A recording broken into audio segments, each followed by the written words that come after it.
Okay, so here we are at the Retirement Lifestyle Worksheet.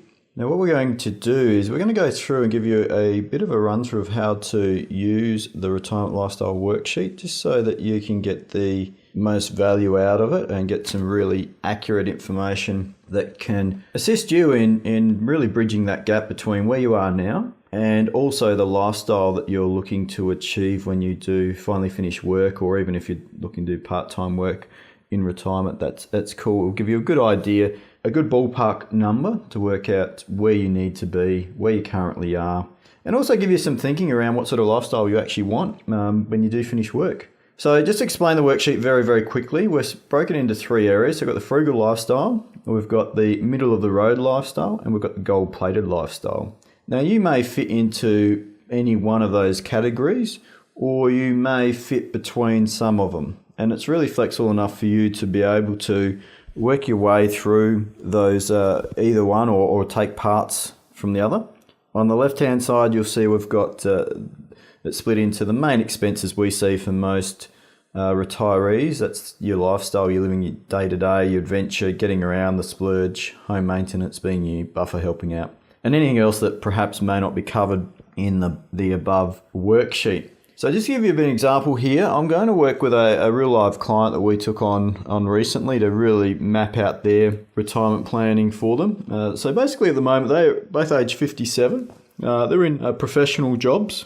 The kids, they have really spent their time, as most people do, living life, bringing up their kids, and they've been really too busy to look at the whole retirement planning side of things. And in some respects, it was a bit overwhelming for them. So when they came to us, we sat down and spent a lot of time talking about what it was they were actually looking to achieve when it came to their retirement. Because like a lot of people, they're apprehensive about it. They're not sure what to expect, and they want to make sure that they've got the money in place to be able to fund what they want to do. So they really were keen on now making the most of the next 8+ years in the workforce to maximise what they could put together to fund it. So when we sat down with them, we talked about what they were looking to achieve when they retired. Now, like most people, they want to do the odd overseas travel to Europe or the US or a couple of cruises and maybe New Zealand. But they didn't want to do them all the time. They wanted to spend a fair bit of time exploring Australia in their caravan. So they wanted to do that mainly through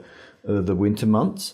And they wanted to live a reasonable lifestyle. They didn't want to miss out on anything. They also had some leisure activities that they were involved with at the moment. So they're involved in a bit of tennis and golf, but they weren't spending as much time as I'd like to on those activities. And I'd like to be able to do those activities a lot more regular when they finish work. And also there's a couple of hobbies that they've got that they really haven't had the time to pursue while they've been working. So they want to actually take some of those up and spend more time on that as well. And they also want to have the flexibility that when their kids have grandkids, that they can really spend some time with them and also spend more time with their kids as they will be retired and won't be working as much. And also they wanted to spend a bit of time giving back to the community. So they wanted to spend a little bit of time working with some charities as well. So that was their main objective when they were retired. They didn't want to sit still and just sit in front of the TV all day. They actually really wanted to be quite active, as they are at the moment. And they wanted to continue that lifestyle for as long as they possibly could.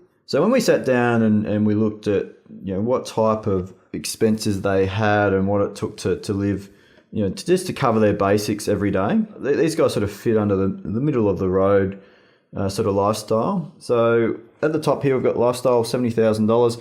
In fact, these guys were quite comfortable. I'm just going to expand this a little bit. Quite comfortable on $50,000 a year, just to cover their everyday, day-to-day expenses. As we mentioned, they wanted to do some travel, nothing extensive, albeit the odd overseas trip, but did want to spend some time caravanning around Australia from year to year, particularly through the cooler months. So they wanted to allocate, they reckon about $10,000 a year would cover that and give them the flexibility to do the odd overseas trip every, say, 3 to 5 years. Their car, they wanted to make sure it was updated, but they generally change it around every 10 years. So we worked out that for these guys, it was about $2,000 per annum that we needed to allocate to a change of car, so that when that time came, they actually had the money to fund that changeover they had. So it'd be the $20,000 plus whatever the trade-in was for the car that they had.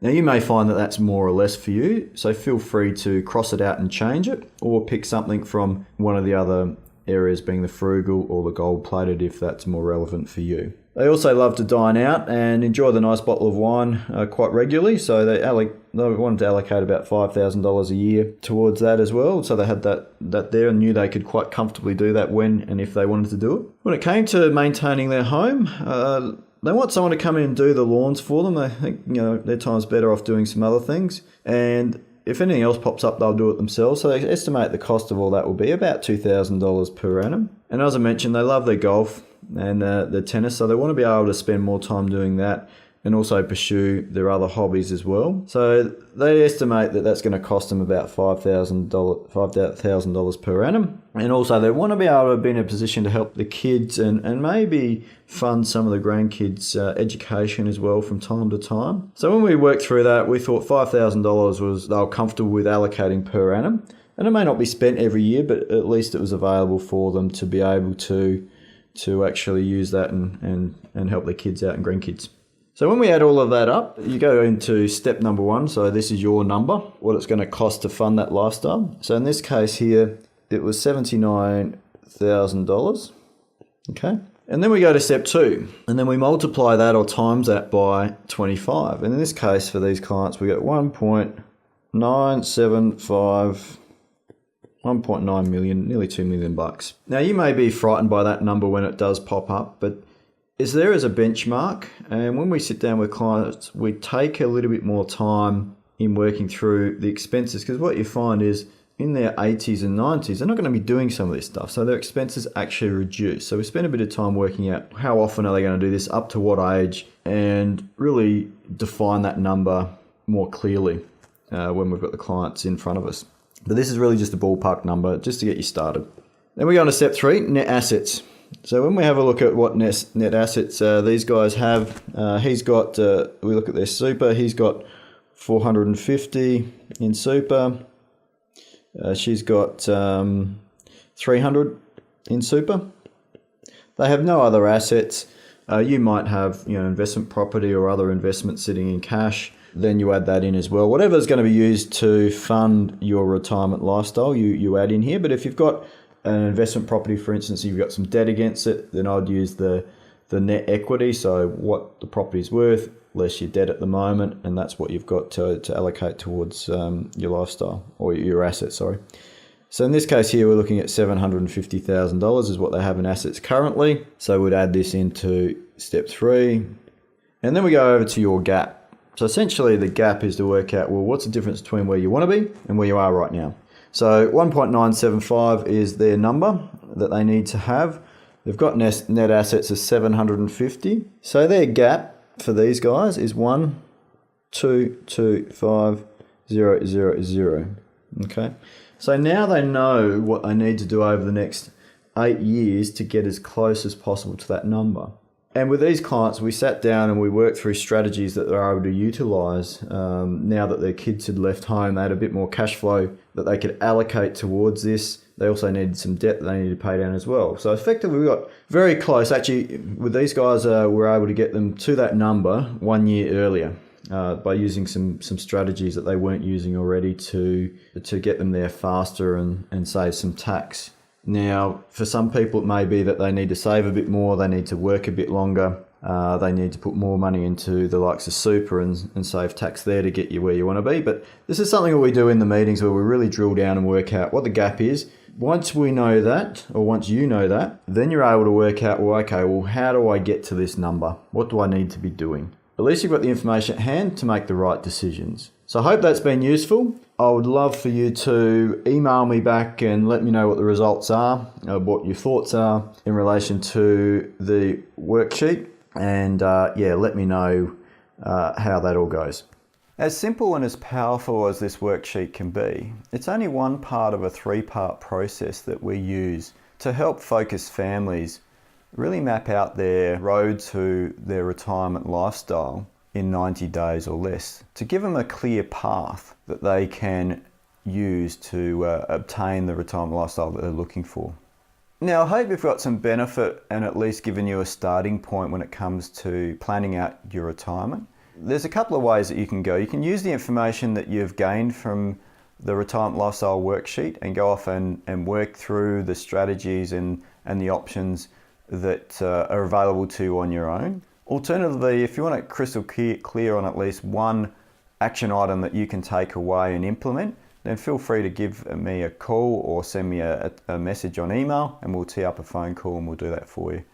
Alternatively, if you want to go to the next step and really spend some time mapping out your retirement lifestyle in person, we'll sit down and we'll go and discuss exactly what that retirement lifestyle looks for you. We'll talk through what it's going to cost to maintain that lifestyle in retirement.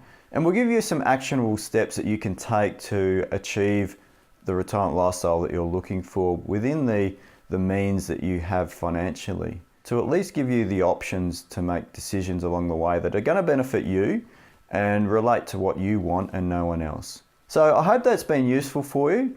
If you've got any questions, any feedback whatsoever, feel free to email me at gdoherty@jigsawprivatewealth.com.au, or alternatively you can give me a call on 0401 253 729. You can also follow us on Facebook at Jigsaw Private Wealth on Facebook, or if you're on LinkedIn, then please feel free to send through a request to connect and I'll accept that request. But in the meantime, make it a great life. Bye for now.